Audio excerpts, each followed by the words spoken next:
We'd like to get started in the webinar today by starting with 2 different polls. So if you could please find your mouse, and the first poll question, we're wondering, where are you in the SEL measurement process? So if your answer is SEL, what's SEL? If your answer is early, you're just starting to consider it.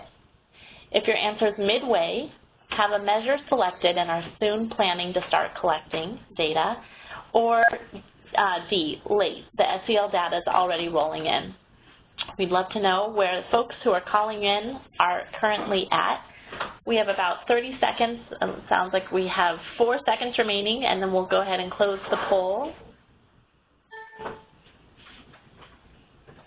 Great. Okay. So let's see what the poll responses. It looks like we're waiting for a couple more folks to submit. And in just a moment, we're going to share the results.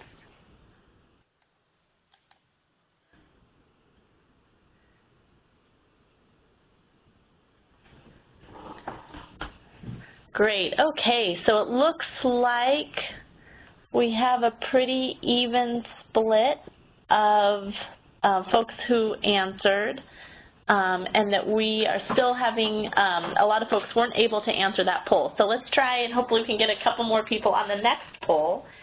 So our second poll, we're wondering, why are you considering collecting SEL data? So we have 4 different responses, and we'd love for you to choose the one that best represents why you're considering collecting SEL data. The first is to learn where the kids I work are struggling in terms of their SEL. The second is to learn if the kids I work with have grown in their terms of SEL.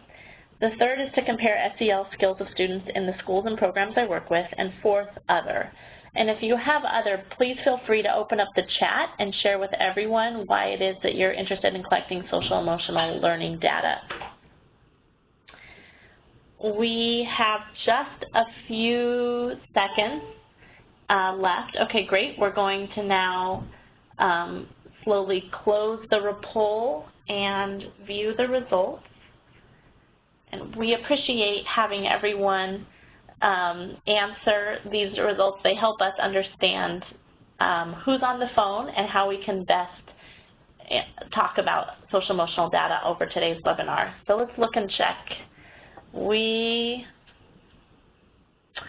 It looks like we have the same number of people that have answered A, B, and C, and then we had a few folks also answer D to share what their personal reasons for collecting SEL data are. Thank you, that's very helpful. Okay, so let's go ahead and get started with the agenda for today. What we're going to do is have a brief welcome and introductions, and then Karen will set the stage talking about SEL in general and what led to the development of this measurement guide. And then Karen will introduce Hunter and start the conversation. So for today's webinar, I will begin by first introducing Karen. Karen works here at Education Northwest, and she has a PhD in social psychology. She's an expert in SEL and in quantitative methods. She joined Education Northwest via a fellowship with the Strategic Data Project at the Harvard Center for Education Policy Research. As a researcher, her work focuses on issues that address access and equity across the educational pipeline, with the expressive goal of structuring educational environments so that they affirm support all students. Here at Education Northwest, Karen leads a variety of different projects, both in research and technical assistance, that are all related to measuring social emotional learning using SEL data for formative purposes and in evaluations, as well as projects targeted at improving projects targeted at improving students' attitudes and motivation, particularly for students in STEM. Karen, will you go ahead and take it away?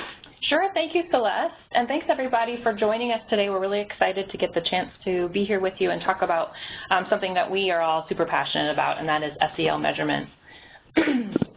It's going to be myself today and Hunter Gehlbach, and I will spend a little bit more time later on introducing Hunter because he has quite the impressive work history to tell you about. But first, I wanted to set the stage by talking about what SEL is.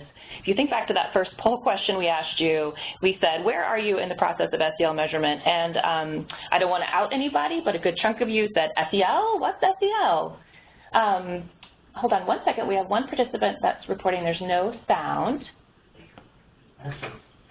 We do have, Bill, we see your comment, and we'll chat at you for solutions. Well, you couldn't hear that. Anyway. Let's think about how we define what SEL is. And whenever I think about this, I always start with coming kind of to point zero. And for me, that is, when we talk about SEL, we're really asking basic questions about how we understand what leads to academic success and workforce readiness for students.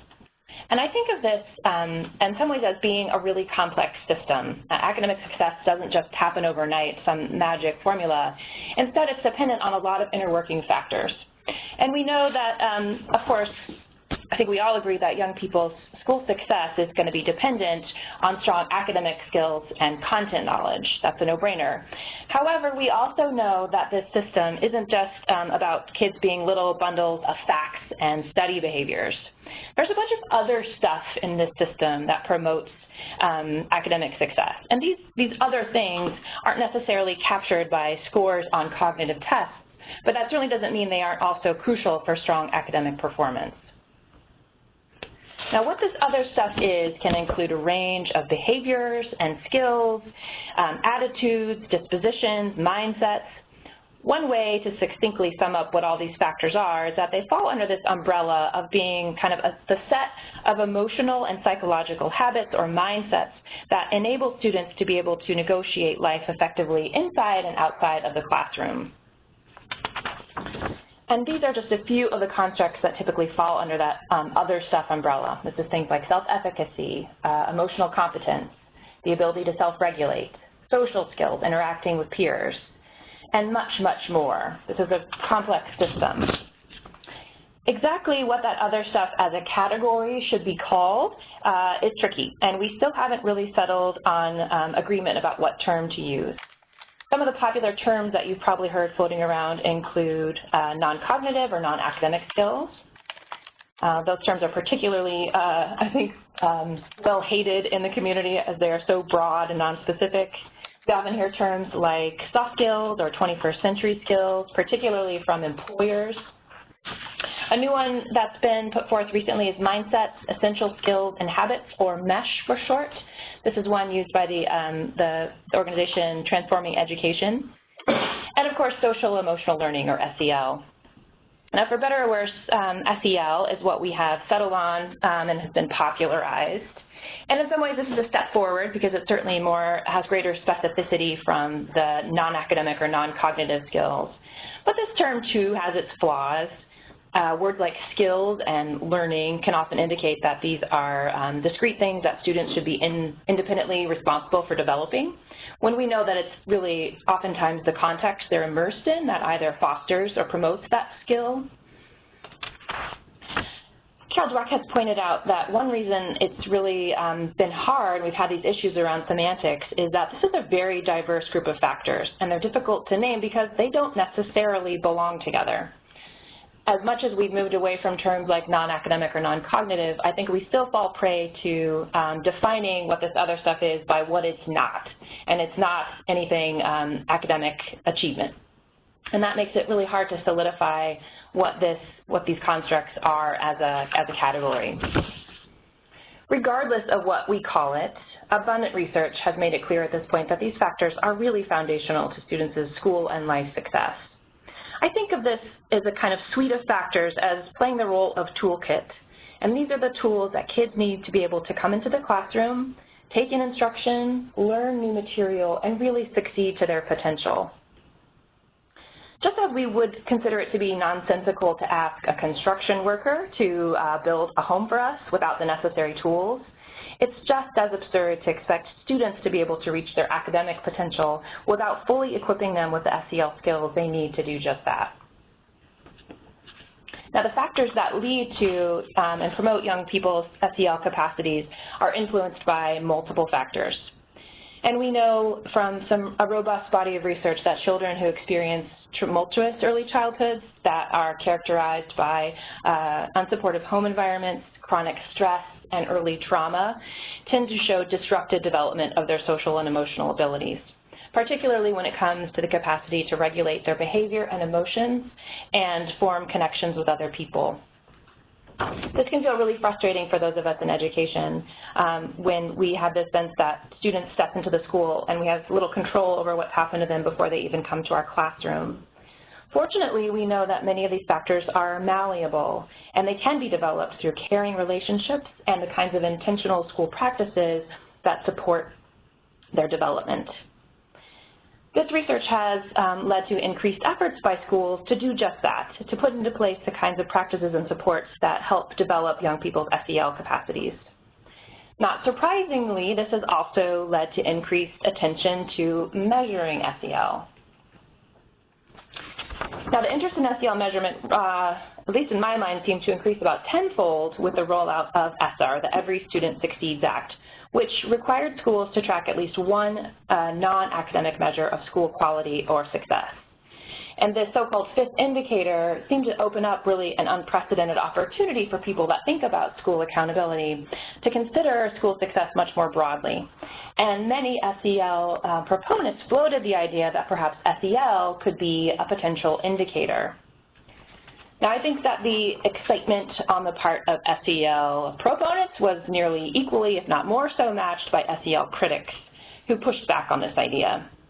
You might recall a few popular press articles that came out around the time of this conversation. The first one from New York Times, Testing for Joy and Grit, Schools Nationwide Push to Measure Students' Emotional Skills. And this launched a conversation about the potential problems with thinking about SEL skills as a measure of accountability. This was followed not much longer by one from the Washington Post. Now some schools are testing kids for their grit and joy levels, really. I think you could probably hear the air quotes in there. It's a rather snarky article. But what these articles and others that were talking about SEL measurement in terms of accountability did was push forward the conversation to think about what's problematic here and where could this go wrong. To summarize that controversy, some of the standout points that came from this conversation was, first, there is not a standard benchmark of healthy SEL development in the same way we can set benchmarks for math development or reading achievement.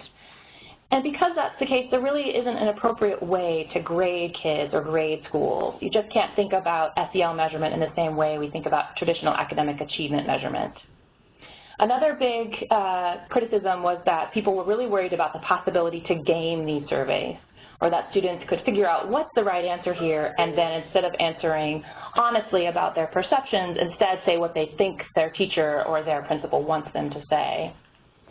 And lastly, one of the other criticisms that I think is a really good point is that an annual assessment, much like we do when we have these kind of global summative achievement tests, if we apply that kind of framework to thinking about SEL measurement, well, this is really that kind of post-mortem measurement isn't as likely to give you the kind of actionable data you would need to be able to intervene and support kids. And that's really the root of our interest in SEL. So there's a mismatch there between thinking about that kind of assessment and what SEL data could tell us. So how do we make sense of this controversy for those of us that are interested in SEL measurement? Well, as Angela Duckworth, who you will know from her grit work, has pointed out, all measures suck, and they each suck in their own way.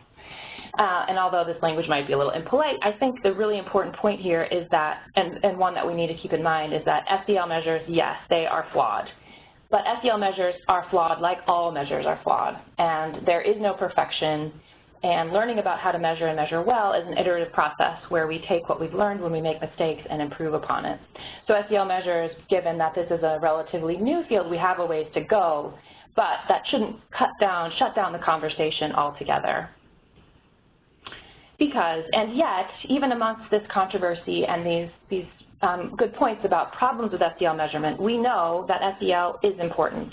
And we know that teachers and schools can really benefit from the kinds of formative information that can be collected from SEL measurement to learn about students who are struggling and help them be more successful.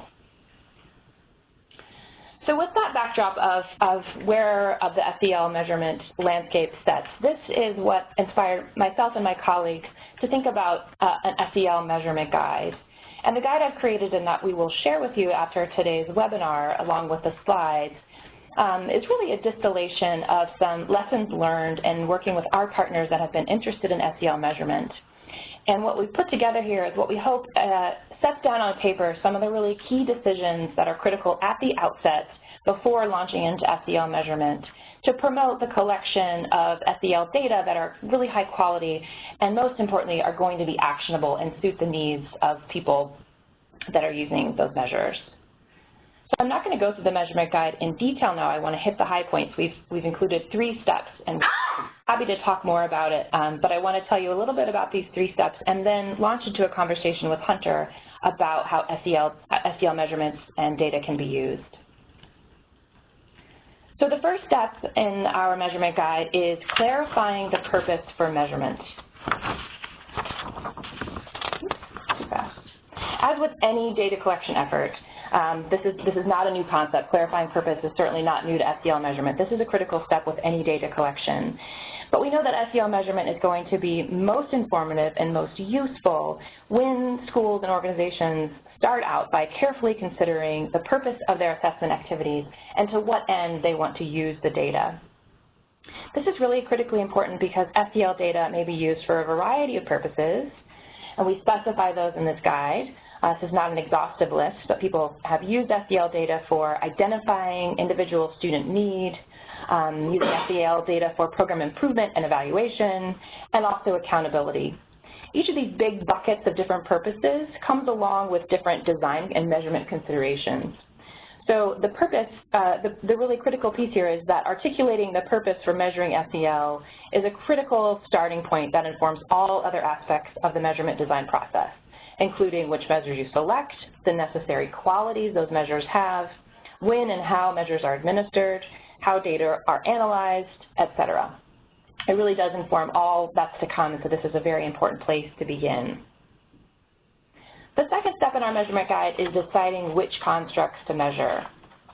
I started this presentation by talking about how we define and think about what SEL is, and hopefully that made it clear that we really have yet to settle on a really solid common definition of what SEL is. And because we do not yet have a nice common definition, that means no common measure is likely to meet everyone's needs. So what the guide is meant to do is help you do some self-reflection and ask questions to hone in on which particular constructs that fall in that SEL umbrella make sense to measure in your setting. The first of those questions like, does it matter? And what we mean here is there a research base to suggest a particular SEL construct of interest is linked to long-term outcomes. But even more importantly, or equally as importantly, I suppose I should say, is does this matter to us? We want people to be thinking about what their local priorities and structures are and make sure that we're aligning SEL measurement to that framework and thinking about local needs and local priorities. It's also incredibly important to think about when selecting particular SEL constructs to measure, to think about malleability. We know some SEL constructs are more or less malleable, and some that are malleable seem to be more powerful, potent levers. So we want to make sure that we're measuring things that actually give us actionable information to work to change our supports and our settings so that we can help support kids better. And another question that's important to consider is what are we equipped to change right now? Once I was at a conference and talking to a woman about SEL, and she was telling me how her district had started an SEL measurement project, and I thought that was super exciting, and I asked her, so how are you using the data? What have you learned? And she told me, well, they made us a bar chart, and it's on the wall in our teacher's lounge. So there wasn't a connection between what they're learning from the data and what structures they actually had in place to support kids.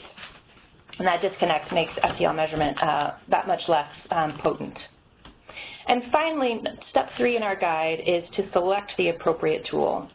We put this step last on purpose because we want people to think about those earlier consideration points of clarifying their purpose and deciding which particular constructs to measure before they start searching for a tool. Because often we've seen that given the abundance of new and free resources that have come out around SEL measurement, it's easy to be quick to find a tool and rush to implement before making these really critical decisions at the forefront. So if you take away nothing from today, I want you to remember that it's really important that the tool that you select should not drive those earlier decisions about purpose and what specifically to measure. And in the guide, we have a couple of questions that you can ask yourself when it comes to choosing a tool. The first is, am I asking the right questions of the right people? We know that students are a better judge of their internal beliefs, but in some cases, adults that know students well might actually be a better judge of their outward behavior. So whether or not to ask questions from the student themselves versus adults and their lives is an important consideration. Other questions to consider are things like, is this tool practical? Can we afford it? Do we have the capacity on the ground to not only implement the survey, but analyze the data? And a critical question as well is, will this tool actually provide us actionable data? Is this going to get at those levers of change that will help us change our practice in ways that better support students? Now, with all that said, what I'd like to spend the rest of our time together is talking with Hunter Gehlbach about those purposes for SEL measurement apart from accountability. How can we use SEL data to formative purposes that can help us better support students and identify student need? And Hunter is the perfect person to have this conversation with because he is, first of all, he's the associate professor in the Graduate School of Education at University of California, Santa Barbara, and he was previously at the Harvard Graduate School of Education. His individual scholarship focuses on questionnaire and survey design and best practice around measurement. And he also is an expert in social emotional learning, particularly the social part of that when it comes to developing social relationships and perspective taking. But in addition to his busy schedule as an associate professor, he is also the director of research at Panorama Education. And this is a role he has held since 2014. I'm sure many of you are familiar with Panorama and the great work they do, but what they offer is a suite of research-backed surveys that assess everything from school climate to social emotional learning to parent attitudes. And their surveys are open source and free for educators to use. At Panorama, in his role as research director, Hunter leads the survey design work and also helps advise product development. So welcome, Hunter. Are you with us? I think you're unmuted now. Thanks so much for the kind introduction. You're welcome. I think those words were all well-deserved. So what we're going to do next is I have some questions for Hunter that I'd like to let him talk about and share his thoughts with us. Spoiler alert, I've shared these questions with him beforehand, so we're not going to catch him off guard here. But let's start at the very beginning. I started this presentation by talking about how to define SEL and think about what this is. But I'd love to hear from you, Hunter, about how you define what SEL is. Yeah, so it's a great question, and as you say, it's sort of an evolving conversation. I think the way I primarily think about it is to think less about, so-and-so's particular model, and just think about what do students really need, what are their fundamental needs, and to me, those fall into three bins. Students have to be socially connected, they have to be motivated, and they have to have some semblance of self-regulation. So if you're covering those three things, I think those are the psychological needs that they have in place, kind of or needs that need to be in place before learning can occur. So those are really kind of the three buckets that I prioritize, and obviously there's some overlap between them. I really like thinking of it that way, Hunter. I have seen just a little bit hints there, here and there, about people starting to use, instead of the term social emotional learning, the term social emotional well-being or social and emotional health. And so what you just said about thinking, what do students need and how can we support those needs, I think is good to move the conversation away from what are these individual discrete skills that students need to develop, as opposed to thinking, what do our students need and how can we help meet those needs? I think that's right, and I would just add maybe a friendly amendment that it's sort of families of skills. So if you look into any one of these bins, so motivation, for example, right, that is a combination of the goals that students are setting for themselves, the self-efficacy that they think they may or may not have to pursue those goals, how confident they are they can do math versus do English versus perform athletically.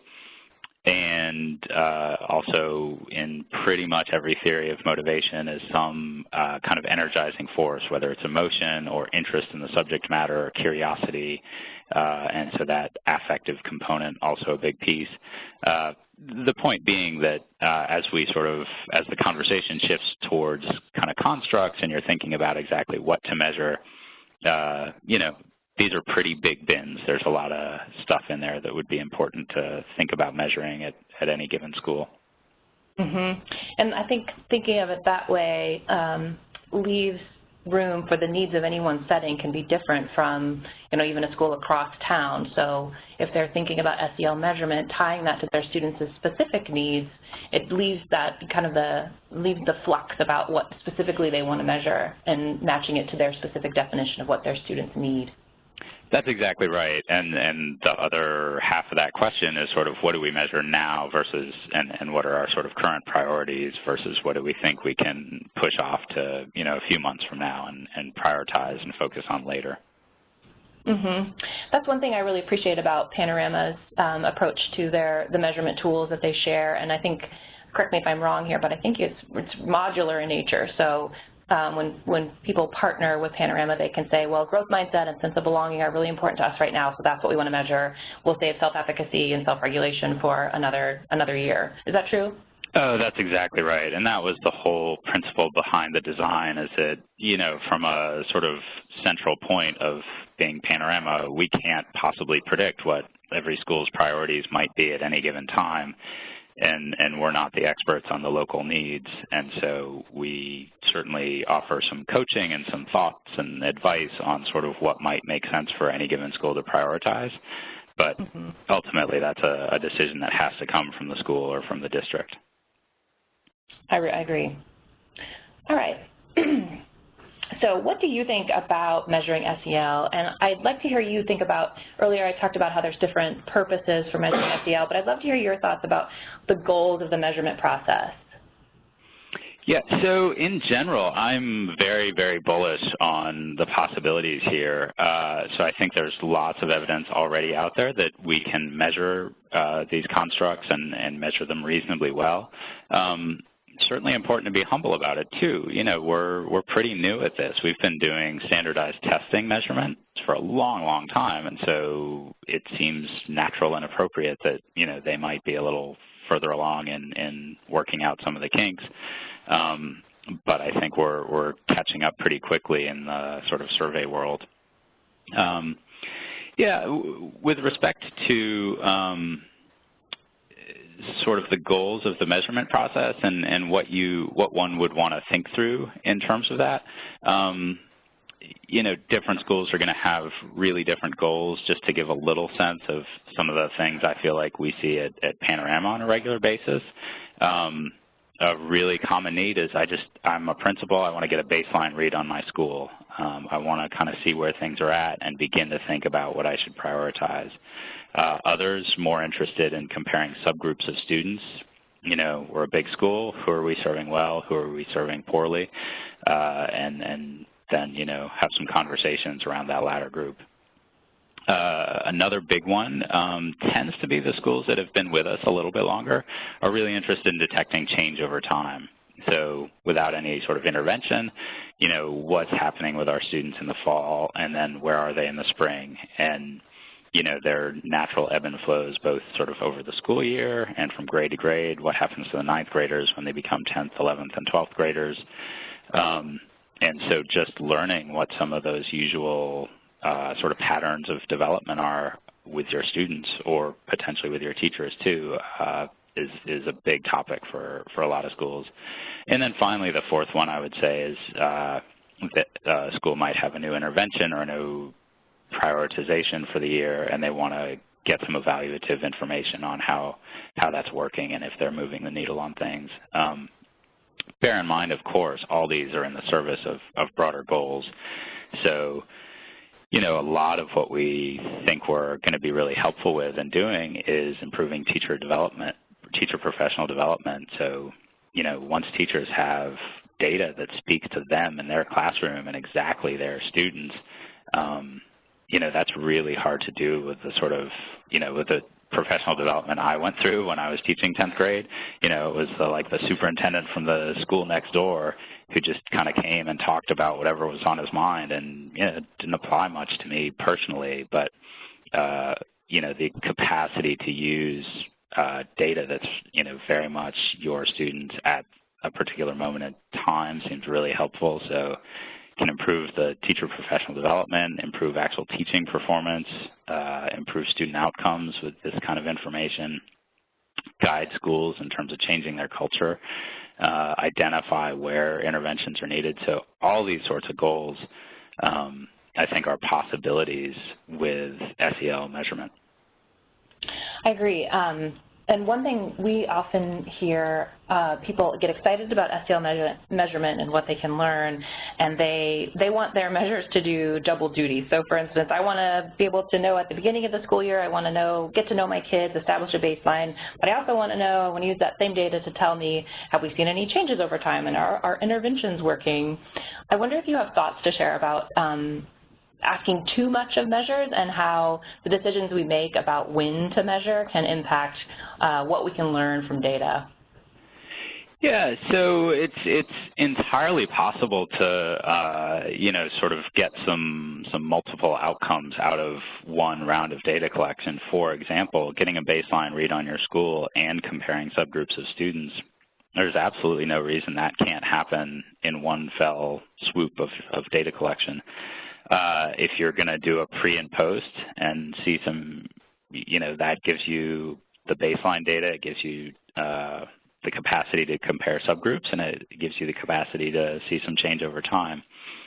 I think where it gets trickier is, you know, if you think about something like maybe students being surveyed and asked about, you know, some of how is this, that, and the other working with your teacher, and students reporting on teacher data. So on the one hand, that can be really great formative feedback for the teachers. On the other hand, it can be used as evaluations of teachers, and it's that, you know, kind of very delicate balance between feedback for learning, formative feedback, and evaluation that I think starts to get much tougher to have surveys do kind of double duty and kill two birds with one stone. So it's a little idiosyncratic, but, you know, with some thoughtful discussions ahead of time, I think those are relatively tractable decisions to navigate as long as you're thoughtful about them. All right, so earlier I talked about the different kinds of information we can get from surveying different people, and I like that Panorama's tools have options for either. So I wonder if you could tell us what you think about when it's best to survey students themselves versus when it's better to ask questions from teachers and other adults.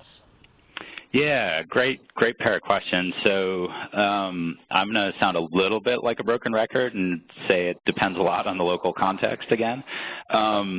But I will be a little more concrete as well. So we've heard some really positive things, and I would even deem them success stories of schools that go in, they get the school year underway, they're a few, maybe 4, 5, 6 weeks in, and this sort of early to mid-fall, maybe second or third week in October, depending a bit on when the school year actually starts.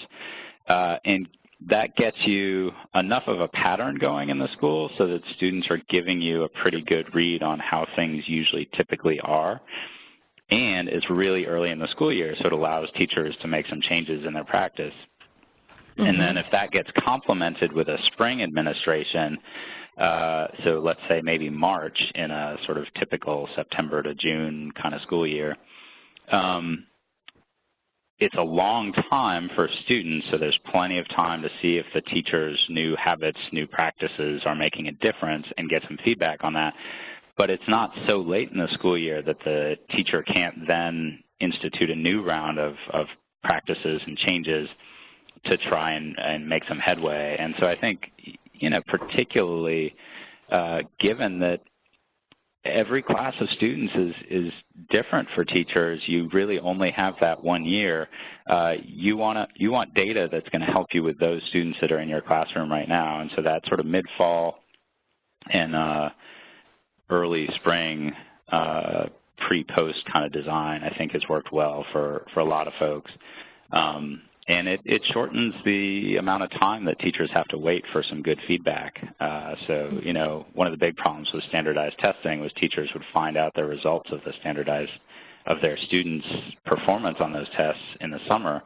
And so those students are long gone by the time they show up again in the fall. So it's much harder for teachers to learn and get better with that sort of a feedback cycle. And so we think that this shorter sort of feedback cycle is much more helpful.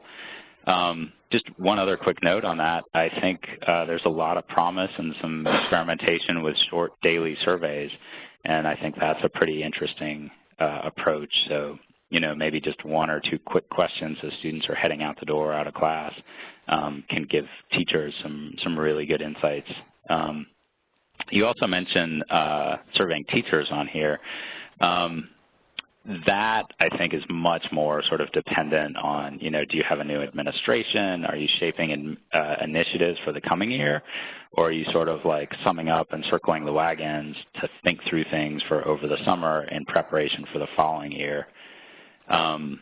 So that one, I think, is a little trickier. The one final note I will make on this one, though, that I think is really helpful is whenever you can survey with a captive audience, do it. So you don't want to, if you can avoid it, you don't want to send students home and say, like, hop online and take the survey. Most of them will forget. Teachers are so busy that if you can take some time out of a faculty meeting and have them do the survey then and there, it is hugely valuable for the better response rates that you'll get. I'm guessing that's probably true of, you mentioned earlier, kind of daily measurement. That seems probably best what's embedded in some kind of student information system that they have to log into really frequently. Are those kinds of measures typically like sense of belonging and more kind of climate feeling thermometer kind of types of items? They can be anything. Again, I think really depends on your goals. So, you know, as a former teacher, I tend to think about them as almost like an exit ticket. So the classic exit ticket is, let me ask a content question or two as the students head out the door. You know, personally, my bias is what I'm more interested in is, you know, how engaging was like the activity we did today as opposed to the one we did 2 days ago. And if I can get a feel for that over my, you know, 4 or 5 sections of world history, then I feel like that gives me a real good insight into sort of what seems to be going well and what seems to be going not so well. You can get super sophisticated with this stuff in terms of randomly assigning some kids to answer about their level of engagement, others about their interests, others about, you know, how much they think they learned. And so you can begin to get actually a pretty comprehensive set of information back on any given day if you sort of have the technology to do so. While also avoiding survey fatigue. I like that.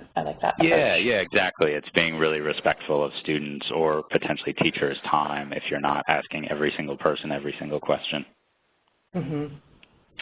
Okay, so we've talked about surveying different groups of people, but I'd like to think now about different types of information we can learn from surveys. And one question I think we often get is, what's the difference between an SEL measure and a climate survey? So I wonder if you can think about, share with us what you think how SEL measures relate to climate surveys and what it is what kind of things we can learn from one type of data that you can't get from the other.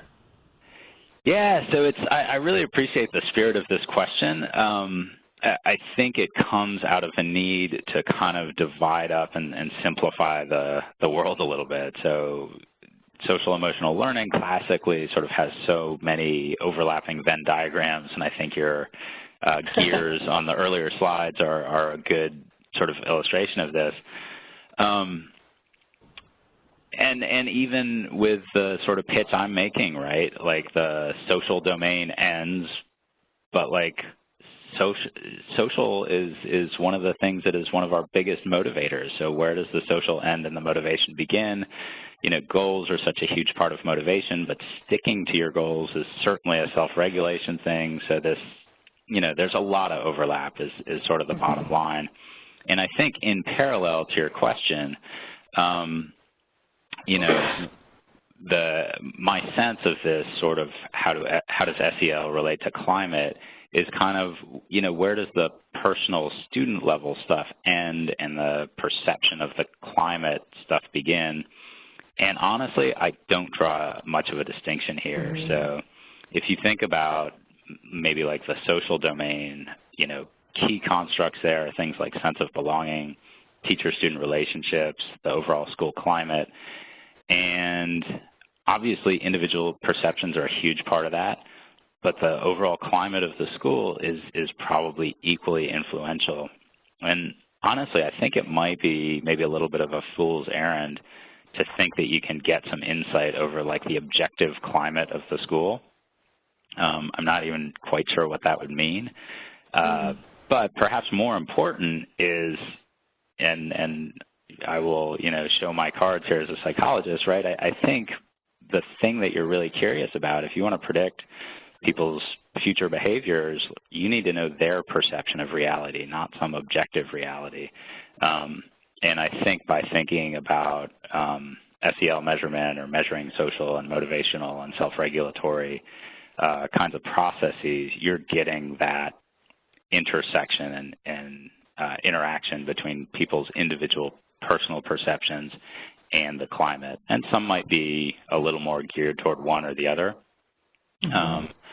But I think even at something that seems so much at the individual level, like a growth mindset, a lot of that is about the context and the peer group that students hang out with. So, there's a lot of battles to pick in the SEL thing and stuff to figure out, and this is probably not a battle I would pick. I would just think about the constructs of interest, honestly. I think that's a really powerful reminder about climate, is that it is individually experienced, and I think that gets missed sometimes in the conversation, and that's really a good reminder. I think something that comes to mind for me when people ask about SEL versus climate surveys is thinking about the level of measurement. And often when we launch into talking about SEL measures, we assume we're talking about student surveys and asking each individual student about their self-regulation, their sense of belonging, et cetera. But there's a whole other class of SEL measures that are attending to the setting level. And this is often a really good place for people to start if they're not ready to launch into a student survey, is to be able to get a good understanding of, at the setting, what are the SEL capacities of the adults in this setting, what are the structures we have in place to support SEL, what are barriers we have. And I think often in our work, when we work with people thinking about SEL and evaluation, this is a place where we encourage them to start, because it helps get at what I talked about earlier about how critically important it is to align SEL measurement with what's locally valued. So taking stock of what our priorities, our values are, what we have on the ground, what we're equipped with in terms of our SEL support. It can shift our thinking about what SEL measurement is, but I think it shouldn't be ignored as another really important source of data. And maybe if we have time at the end, my colleague Celeste can talk about that, because she works often with the Weichert Center around the youth program quality assessment, which helps get at some of those questions. Yeah, no, I think that's absolutely right. So I talked about the controversy at the beginning. I think mostly we need to always acknowledge that when we talk about SEL measurement. And so I wonder if there's anything that keeps you up at night when it comes to SEL measurement. What worries you about what's happening in the field? Yeah, I guess, again, I would sort of underscore that overall I'm very optimistic and bullish on this. I think one thing that is kind of where my headspace is right now is, we know that some proportion of students in particular are blowing off our surveys, no matter sort of how much good rapport we build with them, whether they straight line and give the same response all the way down the page. There's some, hopefully small percentage of data that, we should be throwing out because they're just not giving us real answers. We typically don't know how many students and which ones. And in particular, are they disproportionately from a certain population? So I taught 10th graders, so sophomore boys leaps to mind as, likely culprits to blow off your survey. And so we don't know a lot about the effects of this practice on data quality, but we can find out. And I'm actually this summer working on a project that's going to do exactly that at a pretty large scale and get a sense of, you know, are we talking about 0.5% or 5% of our data that, you know, we should be raising our eyebrows at and looking skeptically. So, you know, there's a little bit in the weeds measurement things like that.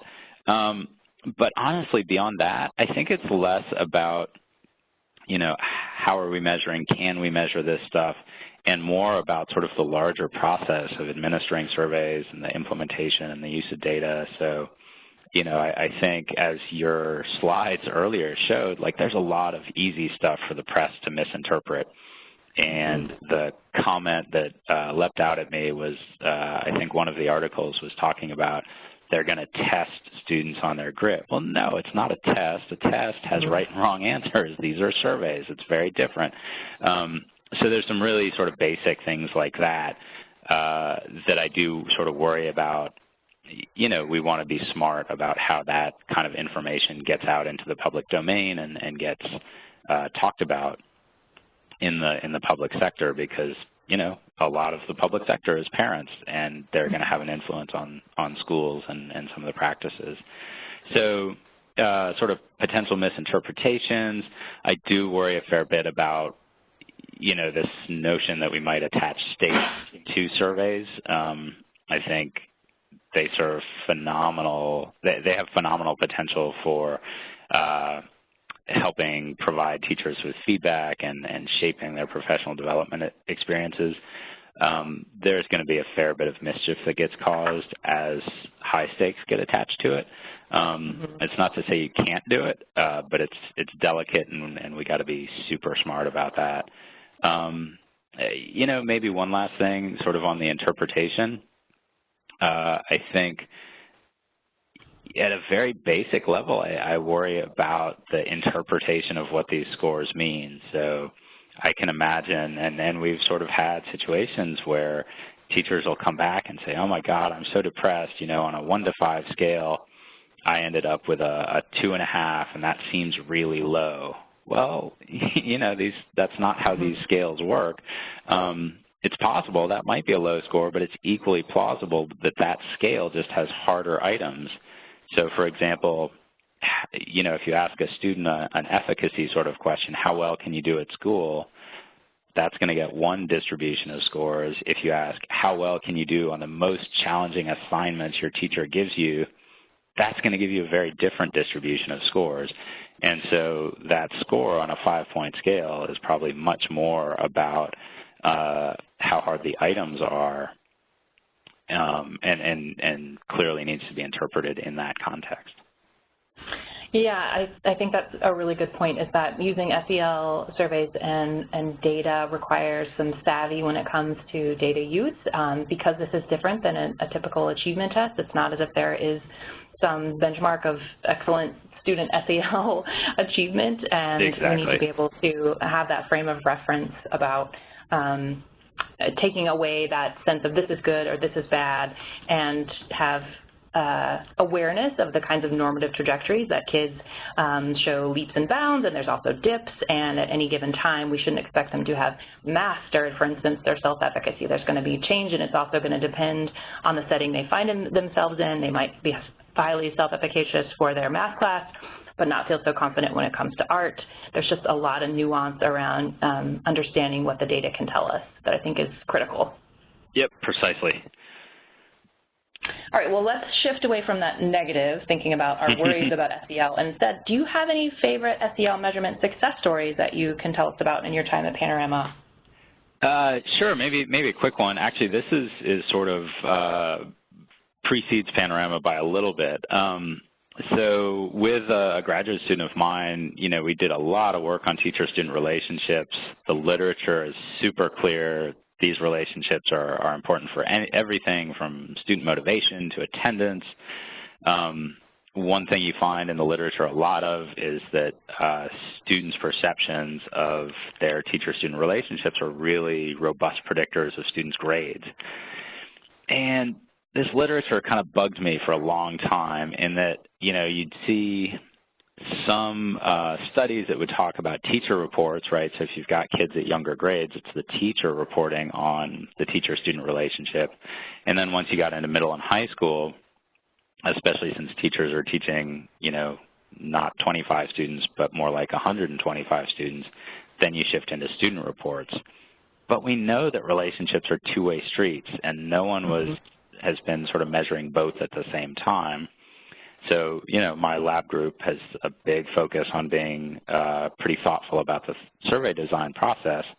And so as one of the steps that we took in trying to create a new teacher-student relationship measure, we interview both teachers and students, and it becomes instantly clear that how one side feels does not necessarily reflect how the other side feels, and we really need to get two different measures of the same, theoretically the same perception.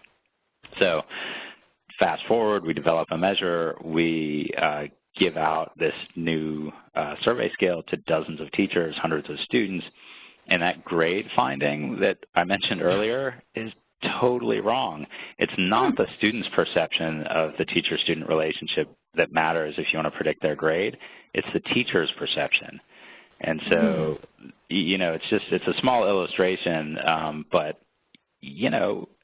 that sends you thinking about a whole different set of things about what influences students' grades. And so your hypotheses that you're thinking through are pretty different than if you think it's like, oh, the student really has a strong relationship with this teacher. I can see ways that would cause them to get a better grade. If you're thinking about the teacher's perception, you're going to tell some pretty different causal stories about why that might be. Anyway, it's a quick anecdote that to me really gives you a sense of the kind of insight you can get from measuring things thoughtfully. Yeah, that's really encouraging. So now I'm looking at the time and realizing we have about 7 minutes left together. So I'm going to skip this last question because I think we just talked about it, about the challenges for the field of measurement and moving forward. And I'd like to open it up to our audience that has been with us and see if there are some questions that people have for Hunter or myself that they'd like to talk about. And I think Celeste has been monitoring them, and she will share them with us, Hunter. Great. I've seen a few folks that have typed questions, but I believe they might have sent them to the panelists. If you could, rather than send them directly to Hunter or to Karen, if you could cut and paste or type your question and send it to either all participants or to all panelists, then we can review those questions. And Karen, do you see any questions that have come in? I believe that you might have some that are not showing up for me. I do. I have one here. So this, we talked about this a little bit, but one person asks, are there concerns about how truthful responses are to SEL measures? I think this ties back to the kind of controversy around measurement where people were concerned about gaming surveys. So it sounds like, Hunter, you and your team are working on this and thinking about ways to get at this question about truthfulness to responses? Yes, that's absolutely right. And I don't want to, it's a real issue. It's important. I think on average it's a little bit overblown. So if you think through some of the sort of best practices in survey design that, I teach a class on this. We work really hard at Panorama to get this stuff right. There are a lot of ways that you can encourage people to give thoughtful, real answers. And so I think people forget that the caliber of the survey design has a big influence on this, as well as the sort of larger context in which the surveys are distributed. So one of the best things people can, school administrators can do to build up a good culture around data collection and feedback is to give some snippets of what they're finding back to, teachers if it's a teacher survey, or students if it's a student survey, or the whole school. You build up a lot of trust that way, and then the next time the survey rolls around, people are much more invested in giving their opinions because they feel like something's actually happening with it. So it's sort of everything from that large context to the sort of micro decisions you'd make about how to word specific items. That makes sense to me, and I think I'm seeing more of a trend lately about people using SEL data and sharing it back with the students themselves. I think Washoe County is one example in Nevada where they do, I think, data summits as part of their measurement process where they talk to students about the results of their SEL surveys, and I think that that could probably be really motivating to know that your data aren't just going to some warehouse and have nothing to do with your future, but your teachers, your principal, they care about it and they're watching what's happening. I think that can kind of increase buy-in on the part of students to know that those data are meaningful. Yeah, and I would even just go one step further and say this is a way in which surveys can be an intervention, right? They can really positively affect the rapport between teachers and administrators or students and teachers. So I think there's a whole host of good things that come out of that practice. Mm-hmm. We have 3 great questions, and so maybe if we could have short question and answer for all of them, I think they all will probably be interesting to the audience. One question that just came in is that there are a number of SEL frameworks, CASEL, et cetera. Any suggestion about the best option for schools to consider? Yeah, for sure. I would look through them and figure out which ones are tapping into the social, the motivational, and the self-regulation. And as you see scales that do the best job of that, that's a pretty reasonable framework to adopt. And ones that are missing chunks of that, I would either sort of go with 2 frameworks, try and synthesize a couple, or just choose a different one. And I know I'm supposed to be quick here, but one last point on that. This is really a good point at which to sort of have your committee and get some buy-in when you're thinking about which framework and which constructs. Once you're at the level of what items should we include in the survey, I think that's when you want to either hopefully leave it to the experts or not have a committee, because that can end in sort of disastrous survey development. It just gets to be a mess if people are advocating for their pet items. I can understand that. Great. Okay, our second question.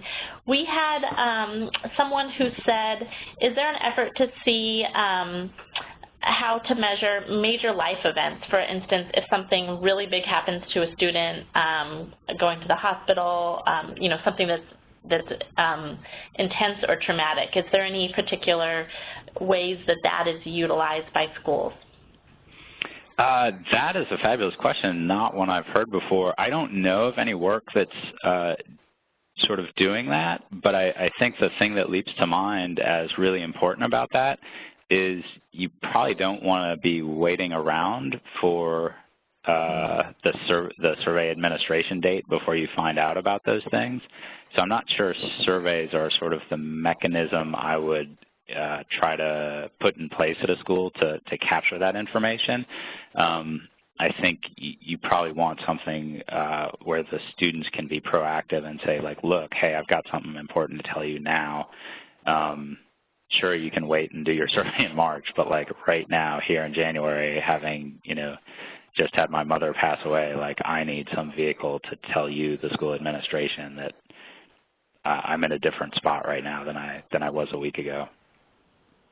If people are interested in retrospective about students' past, the Adverse Childhood Experiences Survey, or the ACEs, you might have heard to it referred, can capture some of those big life-changing traumatic events that we do know impact students emotionally and in lots of ways. So that's one place to look. Right, and that's another good point, is sometimes you're interested in sort of as it's happening and how do we support this student, and other times you're interested in, now that the event has kind of come and gone, but students are still living with it, how are they processing it more retrospectively? And I think those are 2 pretty different things and require different data collection approaches. Agreed. Great. Right, last question. Yeah, we've had a couple other good ones come in, but I think we'll go ahead and stick, because of the time, to the last question.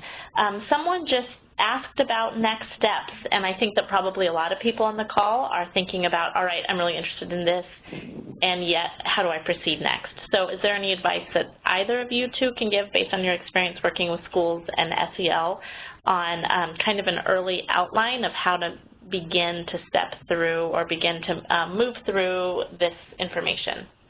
Well, I think that's what our measurement guide attempts to do, is really start you at the very beginning of you thinking SEL measurement is something that's appealing to you, and that measurement guide can help you think through those questions. And of course, our organization is happy to thought partner with people on that if that's coming up for you. We also, in the slides we will share with you after this presentation, have collected a number of resources. The measurement guide we've created is very brief, and it's meant to be that and meant to be so, but there are other more in-depth resources out there that Hunter and I both like that can take you more through the nitty-gritty. So when we share the slides with you, this will have hyperlink that you can access for a lot more extensive support around taking next steps. Yep, that sounds great. I think the only thing I might add is, you know, as I mentioned earlier, sort of this is a good time to get a committee together and think through your priorities. And I would just urge people to the extent possible, get some diversity in the stakeholders who are in the room. So if students are old enough, get them in there, get teachers in there, get administrators, maybe some parents too. You know, different things will be feasible, but the more people who are invested in this going well, I think the better off everyone at the school is. That's a really good reminder. So I know we're out of time, but I wanted to give you some contact information for myself and Hunter. If you want to be in touch, here's our email addresses as well as our Twitter handles. We would love to hear from you as you're moving along in the process. And I want to thank you so much, Hunter, for taking the time to talk with us today. Your insights are great, and I feel like I learned a lot. I hope everyone else did as well. Thanks so much. It was a total treat, and you know, I know we had to postpone this for weather one time. I hope people on the East Coast are hanging in there with the second round of weather. Yeah, stay safe everybody.